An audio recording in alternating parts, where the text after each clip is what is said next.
Neuro-linguistic programming techniques, they are many and very powerful, but what are they and what can we do with them? In today's video, I'm going to talk you through one of the most basic yet effective NLP techniques that you can try, called values elicitation. So you want some help getting more of what you want out of your life? Keep watching.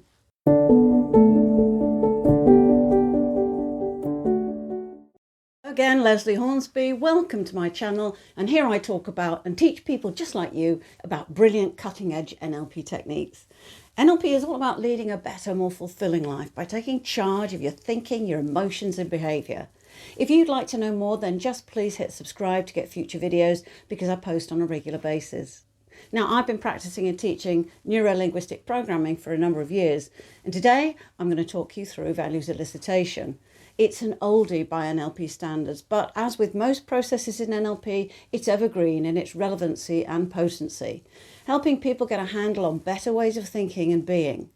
Now, obviously, in the context of a short video, we can only touch on the rudiments of how NLP works in this way. So to really properly explore any aspect of NLP, obviously that requires hours of study and experiential learning.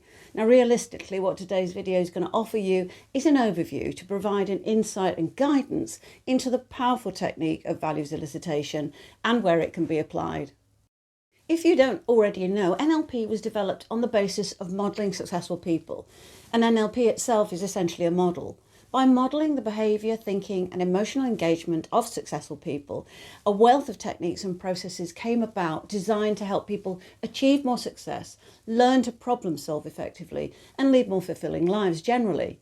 If you'd like to know more about other NLP techniques, by the way, I've added a number of other video links that focus on other topics such as reframing, the swish pattern and many more. So let's dive in, talk about values elicitation. Now, it's often overlooked compared with other NLP techniques, but it's nevertheless an extremely powerful tool. When we think and react to things in our lives, when left to our own devices, we invariably do so in a sort of reflexive, reactive way. In other words, we don't spend an awful lot of time thinking about what is actually motivating our behaviour and mindset. Or if we do, more often than not, we don't tend to accurately identify why we do what we do, because it all just takes place at a pretty superficial surface level. The truth is, of course, that there is much more going on. It's just not particularly apparent to us. What NLP values elicitation does is to provide you with a way to dig a little deeper and gain some insight and self-awareness about your underlying emotional state. Taking time to reflect on these things is the beginning of being able to choose how you behave, think and react. Okay, so the whole premise of NLP, just to give you some background, begins with understanding the nature of your current state versus your desired state. So what context identifies a discrepancy between present state and a desired state? Well, generally speaking, you start with wanting something you don't currently have. Your present state is where you are now, and your desired state is where you want to be. A common example is when, say, people talk about wishing they were much wealthier. So your current state would be that lack of wealth. Your desired state is to have that wealth. Now, of course, if you think about it, physically speaking, money in itself has no great intrinsic value. It's just bits of paper and metal. But the value comes from what we attribute to it, of course, to both its possession and what that represents. How much money you believe you need to regard yourself as wealthy, of course, is an entirely subjective thing. To someone living on the streets, £1,000 would probably seem like a fortune. By comparison to a person who maybe has a job, a home, a car, or whatever, they probably wouldn't view that amount in quite the same way.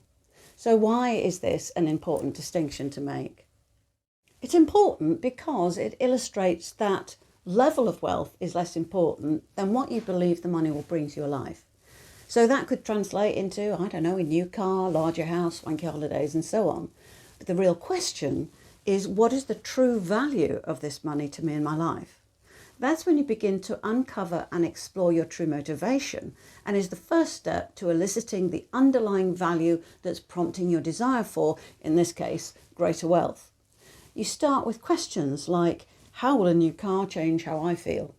Why is owning a bigger house important to me? What difference will going on long-haul holidays make to me in my everyday life? By asking these questions, it can help you move to a more detached view of these things that you're placing such value on, and opens you up to questions that help identify the value or values underpinning these goals. Drilling down in this way will eventually lead you to understanding that what you're really seeking are high-level values, and that's to say things like states of being such as happiness, joy and peace.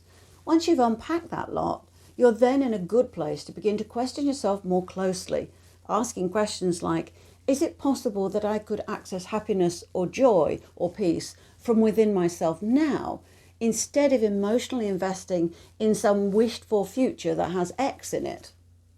In considering this, you might then reflect that if it is a possibility, then how much easier or harder will it be for you to get what you want now? If you accept that you have the ability to determine how and when you access these high values, and that you can do it at any time, all the while guarding against the old reflexive thinking patterns, of course, then it means that you're not waiting for happiness or joy to fill your life only after achieving your goals and dreams, be it greater wealth, a bigger house or whatever, but you can feel that way while you're pursuing them. If anything, living in a more positive state only makes the attainment of these goals much more likely, and you're enjoying life while you're doing it. This then is why values elicitation is so powerful. By revealing what's driving your motivations in life, developing the skill to understand how your desire for things, for material objects, is actually determined and connected to your higher values is empowering. And let's face it, satisfying your values will always result in you reaching a place of emotional well-being. Establishing connections between surface desire and the root value underpinning it allows you to more readily fulfill your higher values because you can recognize the true nature of what you desire. Achieving this self-knowledge can transform your state to something positive and resourceful so that your life then takes on a positive meaning and it embodies your sense of happiness. And just to be clear, the desire for material things and seeking achievements and betterment is completely natural, and I'm in no way suggesting that it's wrong or that you shouldn't aspire to such things, merely that when doing so, if you're able to access values that create a state of happiness, it can only make your goals that much easier to reach for and attain. So consider discarding the idea that you have to withhold feelings of pleasure or joy while striving towards a goal. You know, so many of us think that we can't be happy until we've reached our dreamed of future. That, frankly, is just a recipe for constantly living in a state of frustration and unhappiness. Essentially, you're making it harder for yourself, blocking a positive, resourceful state that would actually enable you to get what you want more easily. So there you have it, your whistle-stop tour of values elicitation and neuro-linguistic programming.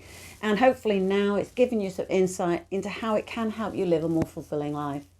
If you tried any NLP techniques yourself, whether it's values elicitation or anything else, it would be great to hear about your experiences in using them. So please, by all means, take a moment to share them with me and write in the comments below. And if you'd like to explore more fully how you can change how you think and deal with mental blocks or limiting beliefs, and think life coaching with NLP might be something you'd like to try, then all you have to do is use the link that I've added below to this video to get in touch, make a 30-minute appointment with me for a preliminary obligation-free chat. I'm also offering a free guide to 3 more NLP techniques. You just use the link below to download the PDF. Don't forget to click subscribe to this YouTube channel to get these videos regularly. I post each and every week. Now, I hope you can join me again next time for more on some of NLP's cutting-edge processes and techniques designed to help you lead a more fulfilling life. In the meantime, thank you again for your company, and I'll see you again next time. Bye for now.